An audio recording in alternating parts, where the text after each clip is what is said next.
Win the incredible Steigercraft 21DB Miami, powered by a Yamaha 200, in the ultimate season-long multiple-species subscriber-only fishing competition, the Fisherman's 2017 Dream Boat Fishing Challenge. Go to thefisherman.com and enter today. The Fishing News is brought to you by Okuma and The Reel Seat at 707 Union Avenue, Brielle. Gear up for fall stripers and blues, from the beach to the rocks and everywhere in between. Birds, bait, and big bass are gathering along the Jersey coast and providing plenty of big opportunity. Sometimes for those in the cast, for folks who have to cast from the beach, but of course the best opportunities, best options along the Monmouth and Ocean County shoreline, coming for those guys with a little bit of fiberglass under their feet. I'm Jim Hutchinson with the New Jersey Delaware Bay edition of the Fisherman magazine, and everywhere you look, Monmouth, Ocean County, along the Jersey coast, you see the rods on the roof racks. People are running and gunning, not just along the beach, but along the boulevards, the ocean avenues. And folks are trying to key in on those opportunities where big bunker are getting in close and providing some opportunities. My advice to you right now, get your phone contacts in order. Bribe who you have to with free dinner, whatever it takes. Be kind on social media, because you're going to need the intel if you're going to be running along trying to find those fish. Anywhere from Sandy Hook to Island Beach State Park in the last week to 2 weeks. Look for the birds, but be ready with those swim shads and, of course, those pencil popping opportunities when those bass come in across the bar chasing those bunkers. Heard stories too recently where some of the whales that are feeding on bunker have actually been the reason for chasing some of the bait inshore and getting in close. So be ready, be prepared, make yourself available to drive where necessary to intercept these fish along the beach. Find out from the LBI Surf Fishing Classic, as a matter of fact, up over 730 registered anglers middle of this week. And as I mentioned, getting those plugs in order and sorting out the plug bag with the pencils and the big swimmers. Those guys that are sticking right there in the sand with bunker chunks seem to be scoring best. The bunker chunks are definitely the leading tallies right now in that stretch from Barnegat Light to Holgate. Pete Kelly with a 27.8 pounder. Just last week he registered over at Surf City Bait and Tackle in that LBI Surf Fishing Classic. Although this week and into this weekend, I expect we'll start seeing some more big fish. See if somebody can knock that big 48 pounder off the top slot. Moving farther down, just along as far as the surf casting crowd, the 12th Street gang put a 21 pounder on the scale at Riptide Bait and Tackle in Brigantine last week. That was a clam that caught that fish. And of course, if we check in with the folks at Fanatics in Ocean City, they are reporting some striper activity this week along the Ocean City beaches and also around Great Egg Inlet as well.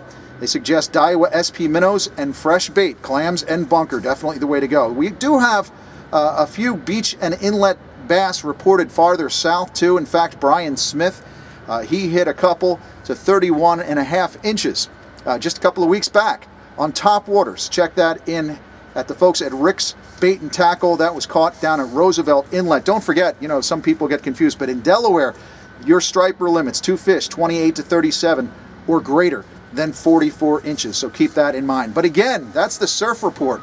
The most prolific action right now is coming in Ocean and Monmouth County with the run and gun along the boats. Folks are chasing those bunker schools and chasing those pods of bass. They're exploding on some of those big stripers.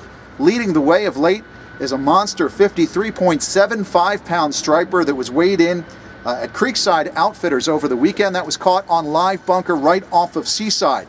In fact, also earlier this week, Deb over at Captain Mike's Marina in Tuckerton reported that Jimmy Allen had come in with another trophy as well, caught on some of those live fish.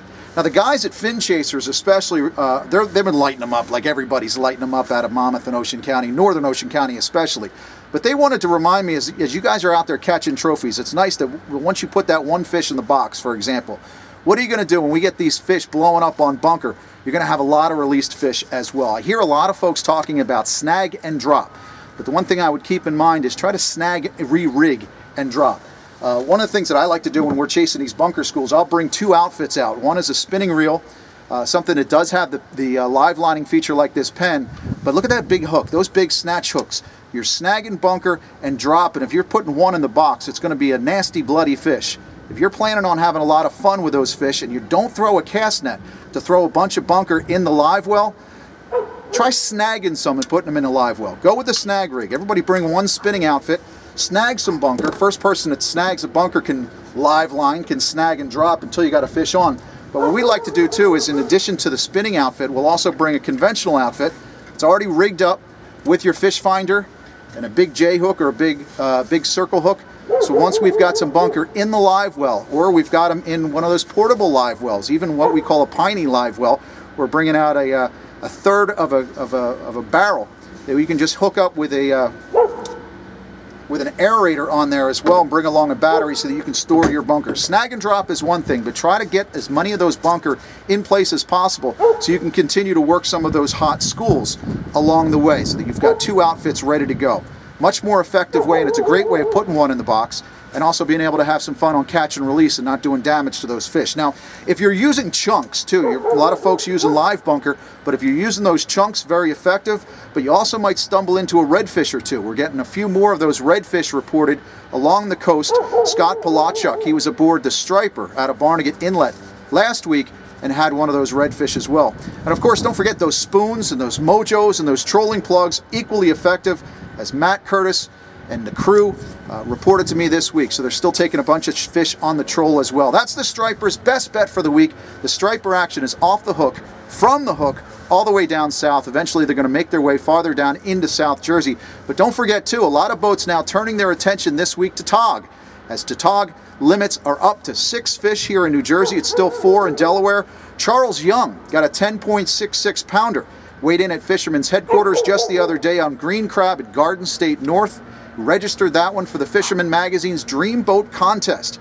And that should be a Dream Boat entry at some point in the next couple of days. We're continually updating that list. Make sure you check in and see what's available over there. I expect to get a few more New Jersey and Delaware entries in the coming days. We're carrying on that tournament all the way through the end of this month for subscribers only. I expect to see some more tog, black sea bass, and of course some of those jumbo blues as well.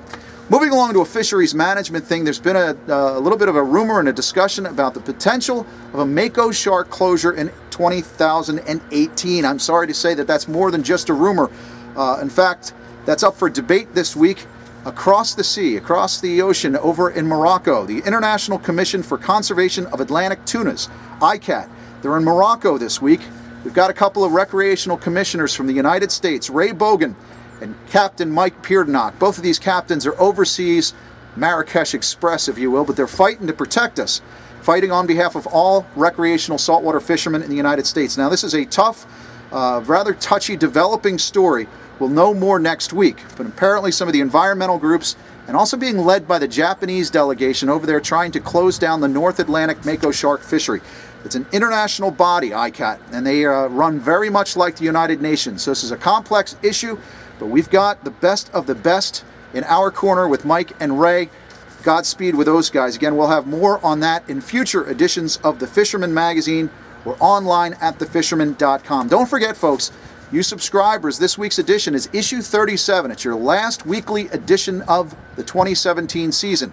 You'll get one more, that monthly edition. The December issue is coming out next week. We'll go to print with that on Monday. You'll get that in your news stands, in your local shops, and of course you subscribers will receive that next Thursday. It's going to be our last of 2017, but we've still got plenty of action, and we're still going to cover it every week right here on our YouTube channel and exclusively at thefisherman.com. Get out there for those stripers this week. Don't miss out. If you've got sick days, I suggest you use them. Win the incredible Steigercraft 21DV Miami, powered by a Yamaha 200, in the ultimate season-long multiple species subscriber-only fishing competition, the Fisherman's 2017 Dream Boat Fishing Challenge. Go to thefisherman.com and enter today.